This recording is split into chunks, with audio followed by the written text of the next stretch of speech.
जय श्री कृष्ण दोस्तों वीडियो को शुरू करने से पहले आइए भगवान श्री कृष्ण से प्रार्थना करें कि जो भी भक्त आज इस अमृत वाणी को सुन रहा है उसके जीवन में आपकी कृपा सदा बनी रहे और उनके सभी कष्ट दूर हो। दोस्तों, इस अद्भुत वाणी को सुनने से पहले अपने विचार और भक्ति को व्यक्त करते हुए नीचे कमेंट में जय श्री कृष्ण जरूर लिखें। आपकी यह भक्ति हमारे इस यात्रा को और भी अद्भुत बनाएगी। और हाँ, अगर आपका दिल सच में कृष्ण प्रेम से भरा है तो इस वीडियो को कम से कम 3 ऐसे लोगों के साथ जरूर शेयर करें जिन्हें आप अपने जीवन में सबसे ज्यादा मानते हैं, क्योंकि हो सकता है आपके एक शेयर से किसी की जिंदगी में भगवान कृष्ण का दिव्य प्रकाश उतर आए। साथ ही यदि आप हमारे चैनल पे नए हैं तो अभी सब्सक्राइब करें और घंटी के बटन को दबाएं ताकि आप हमारे हर नई भक्ति यात्रा का हिस्सा बन सकें। तो चलिए बिना देरी किए इस दिव्य यात्रा की ओर बढ़ते हैं। श्री कृष्ण कहते हैं, कष्ट और कठिनाइयां जीवन का एक ऐसा हिस्सा है जो आत्मा को परिशुद्ध कर उसे महानता की ओर लेके जाती है। जब अपनों से धोखा मिलता है, यह अनुभव आपको जीवन के सच्चे अर्थ को समझने का अवसर देता है। यह दर्द आपको अंदर से तोड़ने के लिए नहीं बल्कि मजबूत बनाने के लिए आता है। जब हमें अपने सबसे करीबियों से धोखा मिलता है तो वह किसी तीव्र आघात से कम नहीं लगता। एक ऐसा व्यक्ति जिस पर हमने सबसे अधिक भरोसा किया था, जब वही हमारे विश्वास को तोड़ता है और दिल और आत्मा बिखर जाते हैं, यह स्थिति हमें कमजोर और असहाय महसूस करा सकती है। लेकिन इसी क्षण में जीवन हमें कुछ बड़ा सिखाने की कोशिश करता है। ध्यान दे, स्वर्ण की महिमा तभी बढ़ती है जब वह आग में तपता है। आग का ताप उसे तोड़ने के लिए नहीं बल्कि उसकी अशुद्धियों को दूर करने और उसे अधिक चमकदार बनाने के लिए होता है। इसी प्रकार जब जीवन में अपने ही लोग धोखा देते हैं तो यह हमारे भीतर से सुधारने और मजबूत करने का एक तरीका है। यह अनुभव हमें सिखाता है कि हमें किन चीज़ों को महत्व देना चाहिए और किन चीज़ों से बचना चाहिए। श्री कृष्ण के अनुसार यह संसार एक कर्म भूमि है। यहाँ हर व्यक्ति अपने कर्मों का फल भोगता है। जब कोई हमारा विश्वास तोड़ता है तो इसका यह अर्थ नहीं कि हमने कोई गलती की। इसका अर्थ केवल इतना है कि ईश्वर हमें यह दिखाना चाहते हैं कि यह रिश्ता हमारे जीवन में लंबे समय तक रहने का योग्य नहीं था। जब स्वर्ण आग में तपता है तो वह पहले द्रव्य में बदलता है, मानो वह पूरी तरह समाप्त हो रहा है। लेकिन जैसे जैसे वह ठंडा होता है, वह न केवल अपने पुराने रूप को वापस पाता है बल्कि और भी अधिक शुद्ध और चमकदार हो जाता है। इसी तरह धोखे की आग में जलने के बाद हमें अपने जीवन के एक नए और उज्जवल पहलू को अपनाने की शक्ति मिलती है। यह समझे कि जो लोग आपको चोट पहुंचा रहे हैं वे स्वयं अपने जीवन के संघर्षों से गुजर रहे होंगे। उनकी कमी आपके जीवन में बाधा नहीं बन सकती जब तक आप उन्हें अपने ऊपर हावी नहीं होने दें। इसलिए अपने आप को कमजोर मानना छोड़ें। श्री कृष्ण का यह उपदेश याद रखें कि आत्मा न तो टूट सकती है न झुक सकती है। आत्मा की शक्ति असीम है। जब आप अपने अंदर इस शक्ति को पहचानेंगे तब आप पाएंगे कि यह अनुभव आपके लिए एक वरदान बन गया है। इस धोखे को अपने जीवन की सबसे बड़ी सीख बनाइए। इसे अपने हृदय में दया और माफी के रूप में स्थान दीजिए। यह आपको न केवल सशक्त बनाएगा बल्कि अंदर वह आत्मविश्वास और शांति भी लाएगा जो हर चुनौती का सामना करने के लिए आवश्यक है। श्री कृष्ण कहते हैं, बुराई का अंत बुराई से नहीं होता बल्कि अच्छाई के प्रकाश से होता है। क्षमा और सकारात्मकता वह शक्तियाँ हैं जो न केवल आपके हृदय को शुद्ध करती हैं बल्कि दूसरों को भी बदलने की प्रेरणा देती है। जब कोई आपको धोखा देता है तो सबसे पहला विचार बदले का आता है। मन में आक्रोश और प्रतिशोध की भावना जागृत होती है।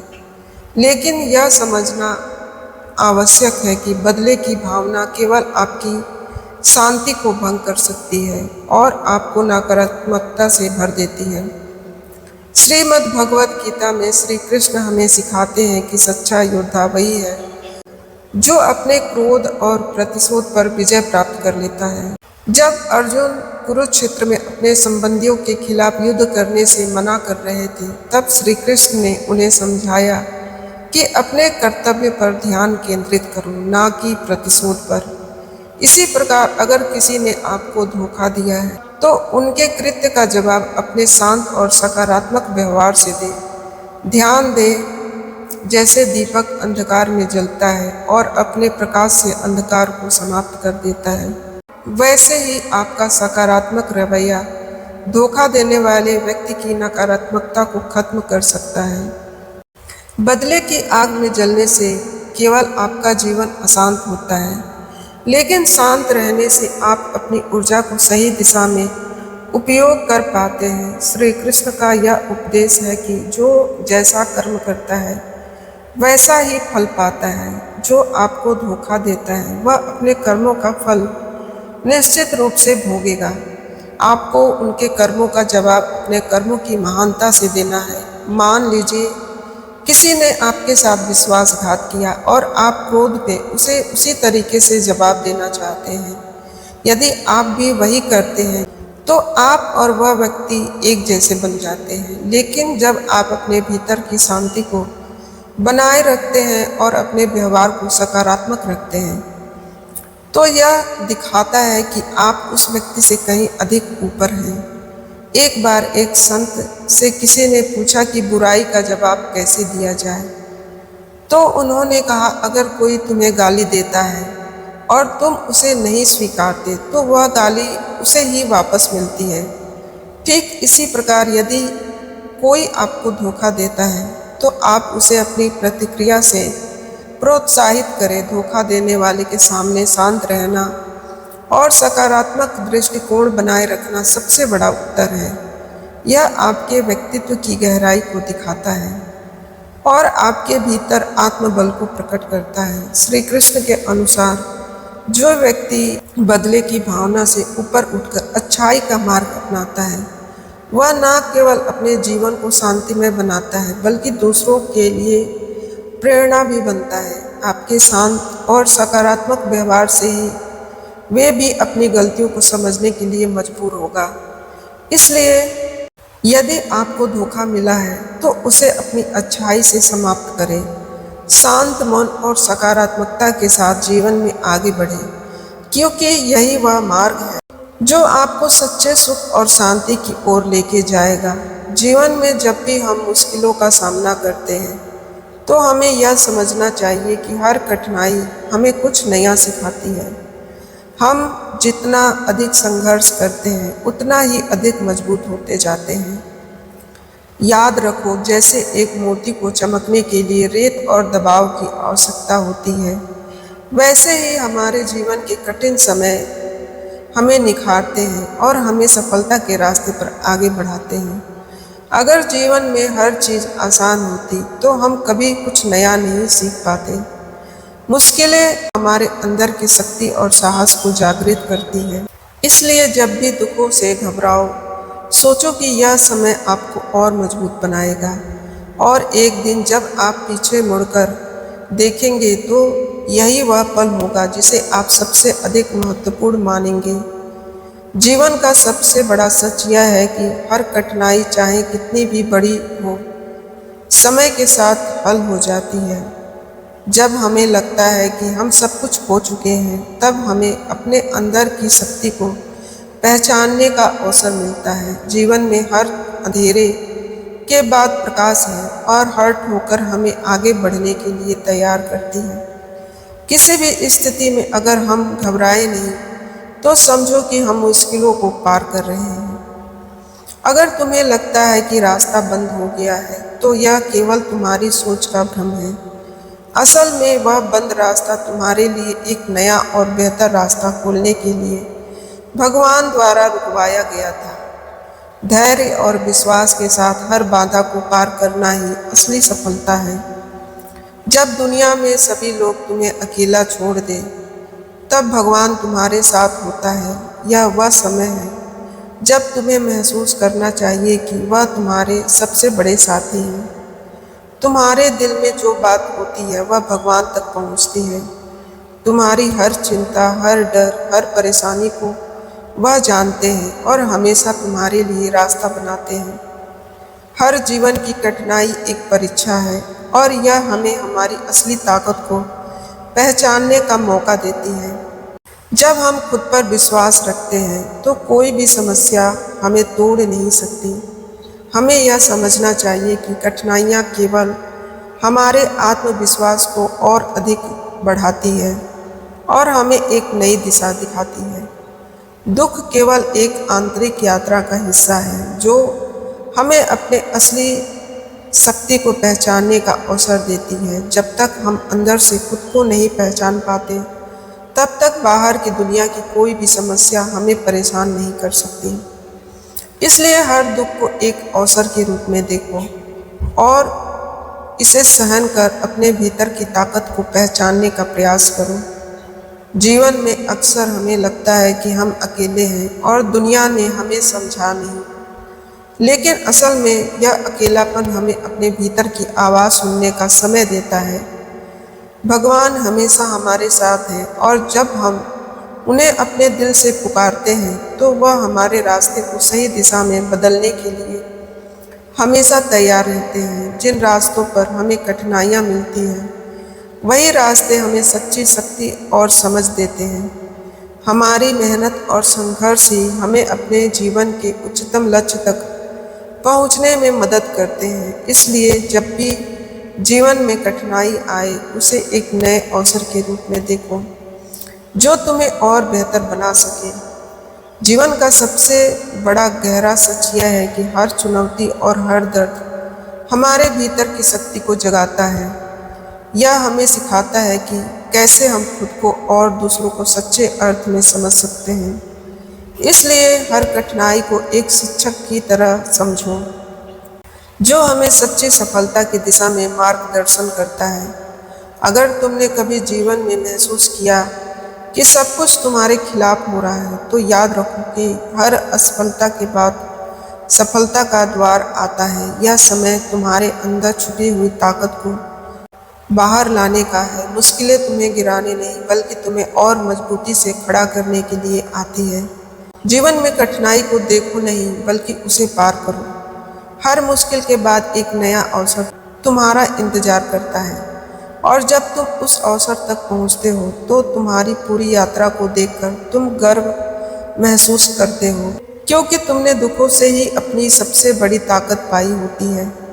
जब भी तुम्हें लगता है कि जीवन ने तुम्हें पूरी तरह से तोड़ दिया है, तो यह समय है आत्मबल को जागृत करने का। असली ताकत यही है कि हम अपने अंदर की शक्ति को पहचान कर हर दर्द को पार कर सकें, क्योंकि जब तक हम लड़ते रहते हैं तब तक कोई भी दुख हमें कभी हरा नहीं सकता।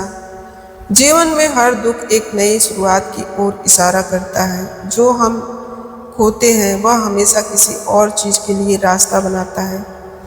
इसलिए हर दुख को एक अवसर के रूप में देखो और यह जानो कि कुछ अच्छा हमारे रास्ते में जरूर आ रहा है। हर कठिनाई के बाद वह दिन आता है जब हमें अपने संघर्ष का फल मिलता है। इसलिए हर परेशानी के बीच में यह याद रखो कि तुम्हारे अंदर वह शक्ति है जो तुम्हें हर मुश्किल से बाहर निकाल सकती है। बस धैर्य रखो और विश्वास के साथ आगे बढ़ते रहो। जब तुम महसूस करो कि कोई तुम्हें नहीं समझ रहा, तो समझो कि भगवान हमेशा तुम्हारे दिल की आवाज़ सुन रहे हैं। वह तुम्हारे हर दर्द और हर खुशी में शामिल होते हैं और तुम्हारे जीवन को सही दिशा में आगे बढ़ाने के लिए सदैव तुम्हारे साथ हैं। जो दुख हमें आज मिलते हैं वही हमें कल की खुशी के लिए तैयार करते हैं। हर कठिनाई, हर रुकावट हमें अपने जीवन की सच्ची दिशा की ओर लेके जाती है। इसलिए दुखों से भागो नहीं, उसे समझो और उससे ताकत प्राप्त करो। जीवन में हर संघर्ष को एक अवसर मानो, क्योंकि वह हमें अपनी असली शक्ति को पहचानने का मौका देता है। जब हम अपने भीतर के कमजोरी को पार कर लेते हैं, तब हमें पता चलता है कि हम किस हद तक मजबूत बन चुके हैं। दुख हमेशा अस्थायी होता है और समय के साथ वह दूर हो जाता है। हर कठिनाई के बाद एक नई सुबह आती है और वह सुबह हमारे जीवन में शांति और खुशी लेकर आती है। इसलिए हर दिन को एक नई शुरुआत के रूप में देखो। हर पल को जी भर के जीने की कोशिश करो। जीवन में हर परेशानी एक महत्वपूर्ण पाठ है जो हमें अपनी असली ताकत पहचानने का अवसर देता है। जब भी तुम जीवन के कठिन मोड़ों से गुजरते हो तो याद रखो कि यह तुम्हारे विकास यात्रा का हिस्सा है। श्री कृष्ण कहते हैं, मोह से मुक्त हो जाओ, और गीता में इस विषय पर उन्होंने गहरी समझ दी है। मोह, जो कि अत्यधिक आसक्ति और भावनात्मक जुड़ाव है, हमारे जीवन में सबसे बड़ा बंधन बन जाता है। यह बंधन हमें सचमुच की स्वतंत्रता से दूर कर देता है। जब हम किसी वस्तु, व्यक्ति या स्थिति से अत्यधिक मोह रखते हैं तो हम उसी में खो जाते हैं। हम अपने जीवन के अन्य पहलुओं से वंचित हो जाते हैं और अक्सर यह मोह हमें दुख और निराशा का सामना कराता है। श्री कृष्ण ने इस विषय को गीता में बहुत ही स्पष्ट रूप से समझाया है। यह हमें यह समझने की दिशा देता है कि जीवन में असल शांति तब मिलती है जब हम मोह से मुक्त हो जाते हैं। अगर हम किसी से या किसी चीज़ से अत्यधिक जुड़ाव रखते हैं तो हम उस चीज़ के बिना असहज महसूस करने लगते हैं। यह मोह हमें दुखी करता है, क्योंकि जो चीज़ हमसे जुड़ी होती है वह अस्थायी नहीं रहती। जैसे एक आदमी जो अपने नौकरी से अत्यधिक जुड़ा हुआ है, जब उसे नौकरी छोड़नी पड़ती है तो वह मानसिक रूप से टूट जाता है, क्योंकि उसकी खुशी और संतोष उसी में समाहित हो जाते हैं। श्री कृष्ण हमें यह समझाते हैं कि मोह से मुक्त होकर हमें अपनी स्थिति और जीवन को सही दृष्टिकोण से देखना चाहिए। जब हम किसी चीज़ से मोह नहीं करते तो हर स्थिति में शांति और संतुलन बनाए रख सकते हैं। मोह हमें यह सोचने पर मजबूर करता है कि हम जो कुछ भी कर रहे हैं उसका परिणाम क्या होगा। यह परिणाम के बारे में चिंता करना हमें विचलित करता है, जबकि हमें केवल अपने कर्तव्य निभाने पर ध्यान केंद्रित करना चाहिए। श्री कृष्ण कहते हैं कि हमें अपने कर्मों में निपुणता और ईमानदारी से लगा रहना चाहिए, लेकिन किसी भी चीज़ से मोह का कोई स्थान नहीं होना चाहिए। जब हम अपने कर्मों में पूरी निष्ठा और समर्पण के साथ लगे रहते हैं, बिना किसी फल की चिंता किए, तब हम मोह से मुक्त हो जाते हैं और जीवन की दिशा सही हो जाती है। आत्मज्ञान और आत्मनियंत्रण के बिना मोह की जड़ें हमारे मन और जीवन में गहरी पैठ बना लेती है। जब हम इस मोह को छोड़ देते हैं तो हम अपनी आंतरिक शक्ति और आत्मविश्वास को पहचानने लगते हैं। हमारे मन और शरीर में एक नया संतुलन और शांति का अनुभव होता है, क्योंकि हम अब किसी चीज़ के परिणाम पर निर्भर नहीं रहते। जब हम मोह से मुक्त होते हैं तो हम जीवन की असल खुशियों को पहचान पाते हैं, क्योंकि हमारी खुशियाँ बाहर की चीज़ों पर निर्भर नहीं होती, बल्कि हमारे भीतर की शांति और संतुलन से होती है। मोह का ना होना हमें हर परिस्थिति में संतुष्ट रखता है। हम जो भी करते हैं हम उससे पूरी निष्ठा से करते हैं, लेकिन उसके परिणामों की चिंता नहीं करते। इस तरह हम न केवल अपने कर्मों में सफलता पाते हैं, बल्कि हम आंतरिक शांति और संतुलन का अनुभव भी करते हैं। इसी तरह से श्री कृष्ण ने गीता में हमें यह शिक्षा दी है कि मोह से मुक्त रहकर हम अपने जीवन को सही दिशा में लेके जा सकते हैं और असल शांति पा सकते हैं। श्री कृष्ण कहते हैं, किसी भी स्थिति में अपनी ऊर्जा को नकारात्मकता में ना लुटाएं। यह याद रखें कि आत्मा का मार्ग हमेशा सकारात्मकता की ओर होता है, और जब आप अपने भीतर की ऊर्जा को अच्छे कार्यों में लगाते हैं तो आपकी ताकत दुगुनी हो जाती है। जब हम जीवन में परेशानियों का सामना करते हैं या जब कोई हमें कष्ट देता है तो पहली प्रतिक्रिया अक्सर गुस्से और आक्रोश की होती है। हमारा मन विचलित हो जाता है और हम अपनी ऊर्जा को नकारात्मक भावनाओं में गंवा देते हैं। लेकिन श्री कृष्ण के उपदेशों के अनुसार यही सबसे बड़ी भूल होती है। वह हमें यह सिखाते हैं कि जब भी हम किसी कठिनाई का सामना करते हैं तो हमें अपनी ऊर्जा को नकारात्मकता में नहीं लुटाना चाहिए। जैसे एक नदी अपने रास्ते में आने वाले हर पत्थर और रुकावट को पार करती है और आगे बढ़ती है, वैसे ही हमें भी जीवन की बाधाओं का सामना करने के बाद अपनी ऊर्जा को सकारात्मक दिशा में लगाना चाहिए।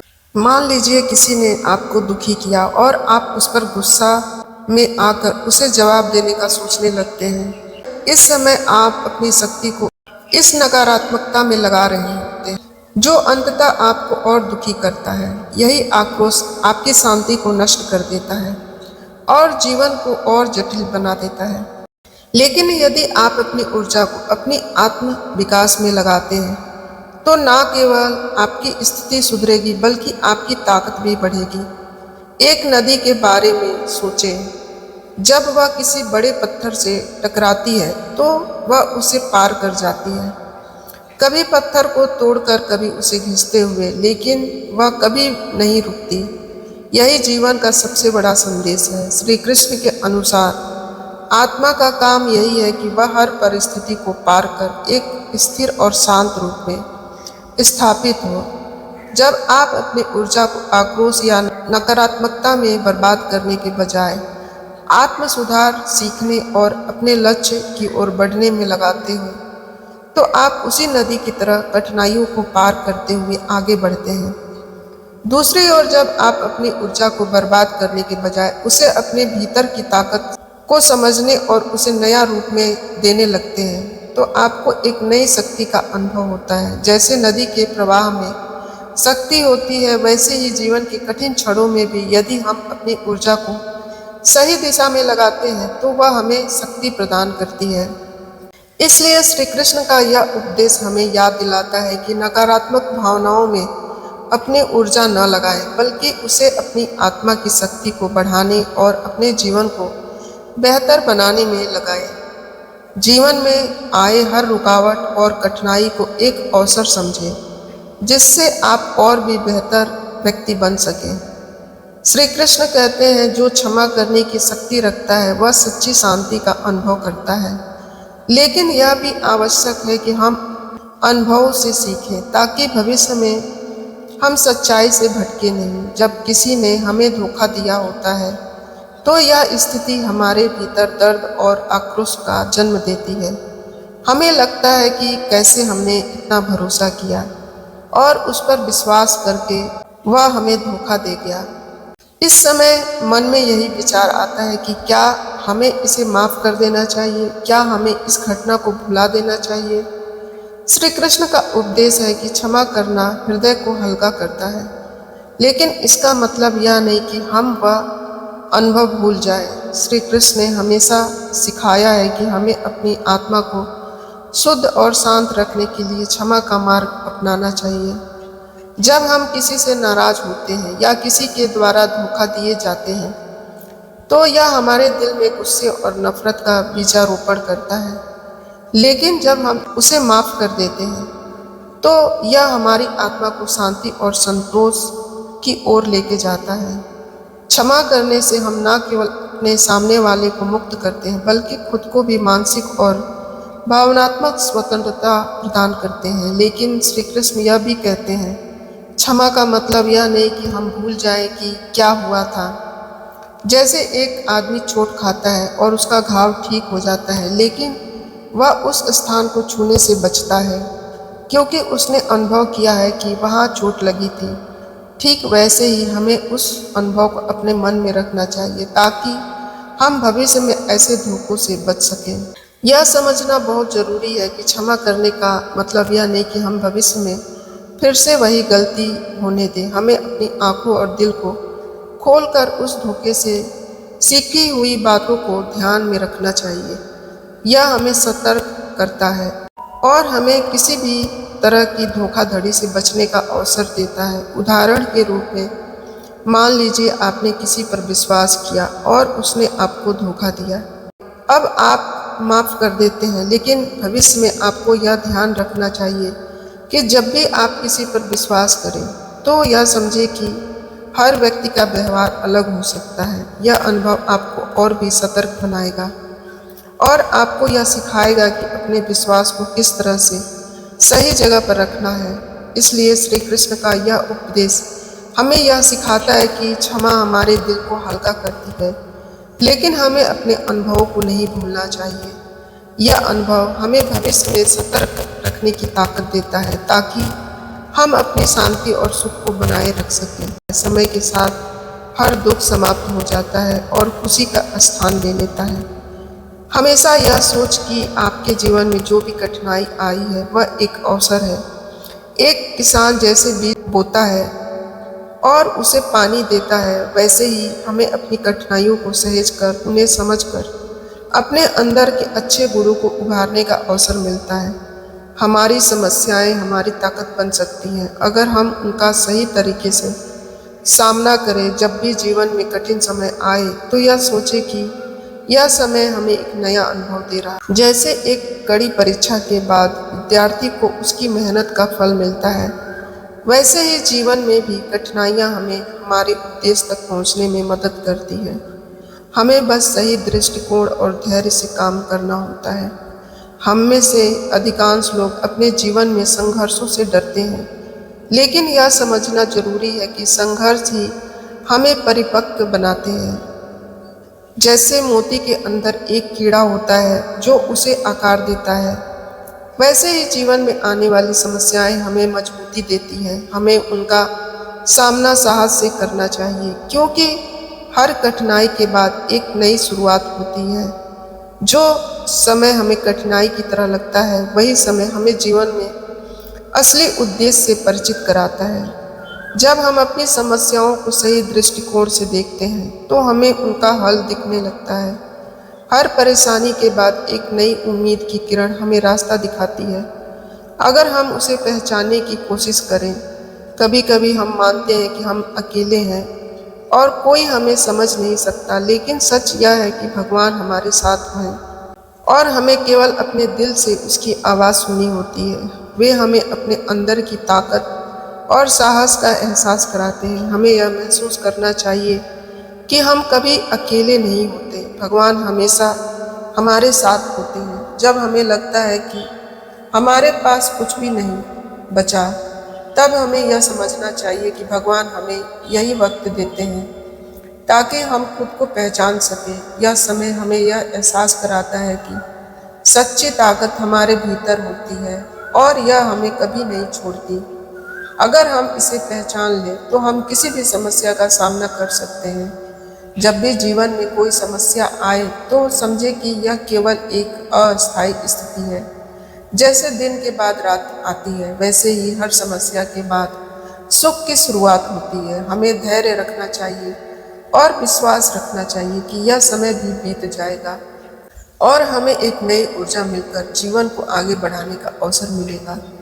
हर कठिनाई का सामना करने के बाद हम जो सीखते हैं वही हमें हमारी असली ताकत का एहसास कराता है। जैसे पहाड़ों पर चढ़ते हुए हमें अधिक ताकत लगती है, वैसे ही जीवन की कठिनाइयाँ हमें हमारे असली रूप से मिलवाता है। हमें इन संघर्षों को सकारात्मक दृष्टिकोण से देखना चाहिए, क्योंकि यही हमें सच्चे अनुभवों से जोड़ते हैं। कभी कभी हमें लगता है कि हमारी परेशानियां खत्म नहीं होती, लेकिन यह याद रखें कि जीवन का हर संघर्ष हमें एक कदम आगे लेके जाता है। जैसे किसी बाग में फूल खिलने से पहले कांटे उगते हैं, वैसे ही हमारे जीवन में सफलता से पहले कुछ कठिनाइयां आती हैं। हमें उन्हें धैर्य और साहस से पार करना चाहिए। हर पल को जीने का सही तरीका यह है कि हम अपनी कठिनाइयों को समझें और उन्हें अपनी ताकत का हिस्सा मानें। जैसे पेड़ की जड़ें गहरी होती है, वैसे ही हमारी समस्याएं हमें भीतर से मजबूत करती हैं। हमें उन्हें देख डरने के बजाय उनसे सीखने की कोशिश करनी चाहिए। हमें यह समझना चाहिए कि जब जीवन में समस्याएं आती हैं तो हमें अंदर की शक्ति और आत्मविश्वास को पहचानने का अवसर मिलता है। जैसे एक बीज को उगने के लिए जमीन में दबाना पड़ता है, वैसे ही हमें जीवन की कठिनाइयों से पार पाने के लिए अपने भीतर की ताकत को जागृत करना होता है। जब हमारी समस्याएं हमें घेर लें तो हमें याद रखना चाहिए कि केवल यह अस्थायी है। जैसे बादल हटने के बाद आकाश साफ हो जाता है, वैसे ही हमारी कठिनाइयां भी समय के साथ समाप्त हो जाती हैं। हमें बस धैर्य और विश्वास रखना चाहिए कि हम जल्द ही इस स्थिति से बाहर आ जाएंगे। अगर हम किसी समस्या में फंसे हुए हैं तो हमें यह समझना चाहिए कि जीवन में कोई भी परेशानी हमेशा के लिए नहीं रहती और हर मुश्किल के बाद राहत का समय आता है। हमें सिर्फ अपने कदमों को सही दिशा में आगे बढ़ाते रहना चाहिए।